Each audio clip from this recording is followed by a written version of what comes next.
The old house stood on a hill, overlooking the town. It had been abandoned for years, and rumors swirled around it like the mist that often shrouded it. Some said it was haunted, while others claimed it was cursed. But one thing was for sure, the house had a dark and disturbing history. One day, a group of teenagers decided to explore the house. They had heard the rumors, but they didn't believe them. After all, it was just an old house.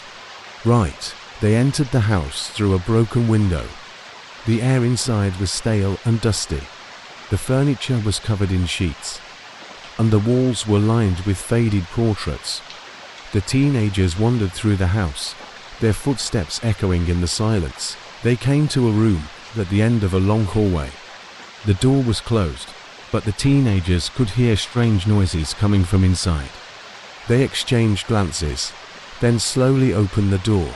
The room was dark, but the teenagers could see a figure standing in the center of the room. It was a tall, thin figure, dressed in a long black cloak. Its face was hidden in the shadows. The teenagers froze in fear. The figure raised its hand, and the teenagers felt a cold chill run down their spines. Then, the figure spoke. "Welcome," it said in a raspy voice.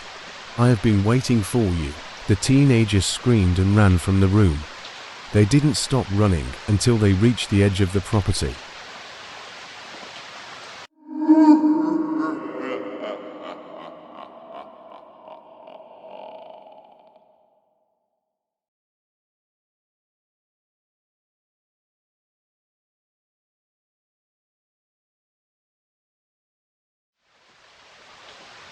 The dilapidated house moaned with the weight of its own secrets, as the teenagers, driven by a mixture of fear and morbid fascination, dared to return. The night air hung heavy, with the stench of foreboding, each step towards the broken window echoing like a sinister heartbeat in their ears. Equipped with flashlights that cast trembling beams through the suffocating darkness, cameras ready to capture the unseen, and a baseball bat clutched in sweaty palms. They crossed the threshold once more. The broken window offered an invitation, a gateway to the macabre theater that awaited them, no longer bothering to conceal their presence. They marched down the haunted hallway, their breaths forming spectral clouds in the frigid air. The door to the occult room stood ajar, a gateway to the unknown. In its center, the figure waited. A grotesque manifestation of nightmares, pale, almost translucent. The figure stood with an otherworldly grace. Its eyes, deep pools of malevolence, stared into the depths of the teenagers' souls as the flashlights pierced the shadows. The figure grinned, revealing a row of serrated teeth that seemed to belong to a creature not of this world. "I told you I would be waiting for you," it hissed, the words hanging in the air like an unholy incantation. The flashlights flickered, their feeble attempts to banish the darkness proving futile. The room seemed to contract, its walls closing in on the intruders. The temperature plummeted, the air thickening with an unsettling cold. The figure, untouched by the light, exuded a malevolent energy that sent shivers down the teenagers' spines. In a panic, the teens turned to flee, their footsteps echoing through the haunted halls like a desperate requiem.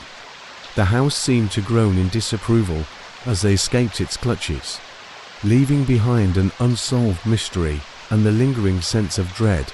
The enigmatic figure, still standing in the room, watched them disappear into the night, its haunting laughter echoing long after they were gone. The house, now once again swallowed by silence, held its secrets tight, a malevolent spectre haunting the memories of those who dared to unravel its dark tapestry.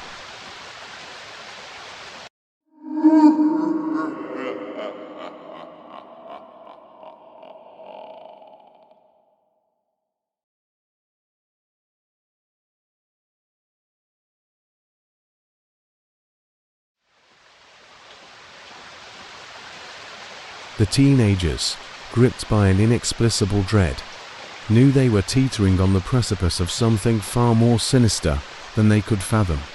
Determined yet trembling, They returned to the forsaken house, a looming spectre against the moonlit night, armed with a plan as cold as the frigid air around them.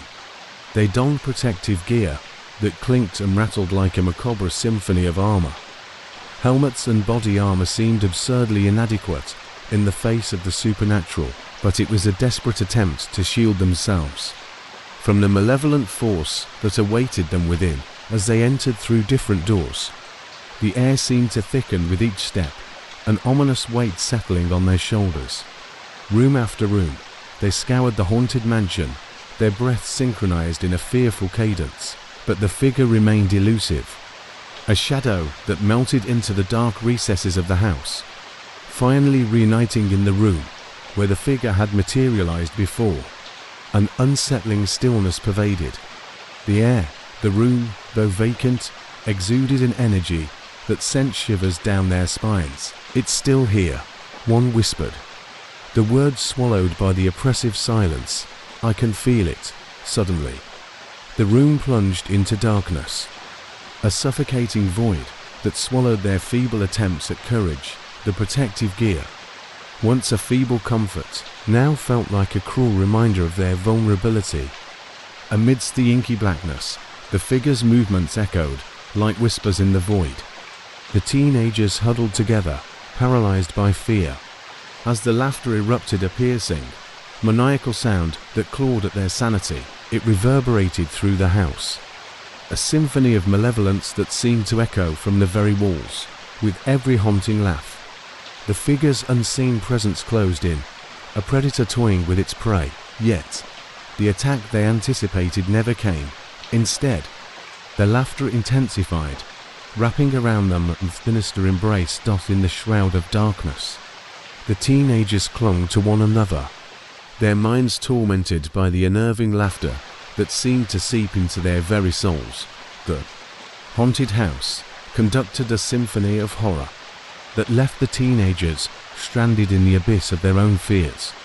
The figure's unseen presence haunting them long after the echoes of its laughter subsided.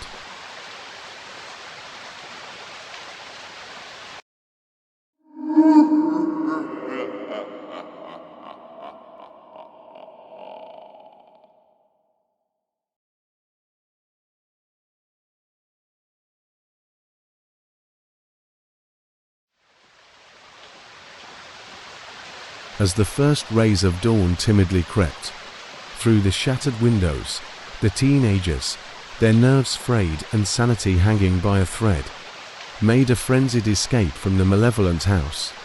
The memories of the night clung to them, a relentless shadow, refusing to be shaken off. Desperate to validate their harrowing ordeal, they spilled the tale of the haunted house and the sinister figure to anyone who would listen. Yet, their words were met with skepticism and dismissive glances. The town scoffed at their haunted tale, chalking it up to overactive imaginations or teenage fantasies. But the teenagers, scarred by the supernatural encounter, could not escape the haunting truth. The relentless whispers of the figure lingered in their minds, an inescapable torment that clawed at the edges of their sanity as days turned to weeks. An insidious force seemed to seize control. One by one, the once bold teenagers began to vanish, swallowed by the shadows of the very terror they had sought to escape. At first, the authorities dismissed their disappearances as runaways, attributing the phenomenon to the tumultuous nature of adolescence. However, as the disappearances multiplied, a chilling realization dawned on the town. Something more sinister than teenage rebellion was at play. Panic spread like wildfire, and whispers of a malevolent force lurking in the wake of the haunted house fanned the flames of fear. Desperate for answers, the police revisited the forsaken mansion. But the house, like a cunning predator, held its secrets well. No evidence of foul play surfaced, leaving the authorities baffled and the townsfolk terrorized. The once skeptical community found itself ensnared in the tendrils of an unspeakable horror, their skepticism replaced by a primal fear that crept through the town like an unseen spectre. The haunted house, silent witness to the unfolding tragedy, stood as a foreboding monument to the malevolent force that eluded capture. And as the moon cast its pallor over the town, the chilling wind carried with it the faint echoes of the teenagers' terrified screams. Swallowed by the darkness that had claimed them, the figure, elusive and insatiable, continued its malevolent dance, leaving a town paralyzed by fear and the lingering question of what unspeakable fate awaited those who dared to cross the threshold into the haunted unknown.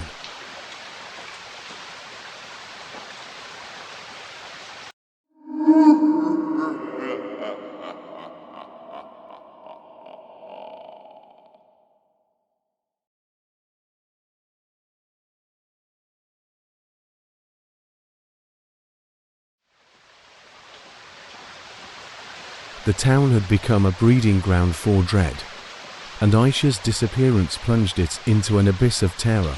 Her parents, haunted by the relentless unknown, clung to the hope that they might find their daughter unscathed. The police, now confounded by a series of inexplicable vanishings. What a loss!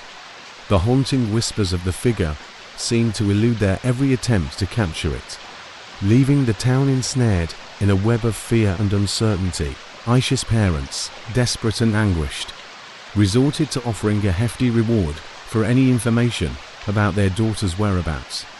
Posters bearing Aisha's innocent smile adorned every street corner, a haunting reminder of the darkness that lurked in the shadows. Then, one ominous night, the phone rang, shattering the eerie silence that had settled over the distraught household. A voice, dripping with malevolence, echoed through the receiver.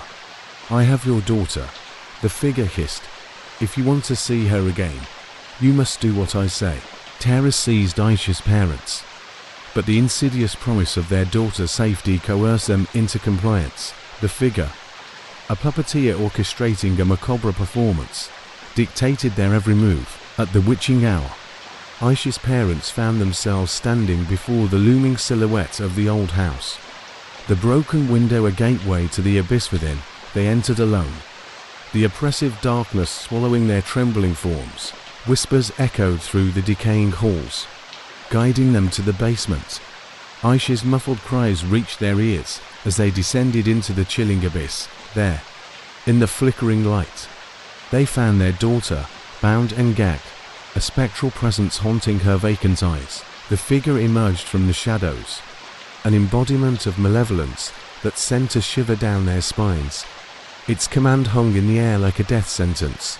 "You're too late," it sneered, the words reverberating with a sadistic satisfaction. "She's already mine." A snap of its fingers plunged the room into an absolute darkness. When the light returned, Aisha's parents were nowhere to be found. They had vanished, leaving their desperate pleas echoing in the hollow confines of the old house. Aisha, now alone in the basement, screamed into the void, her pleas unheard in the vast emptiness that surrounded her.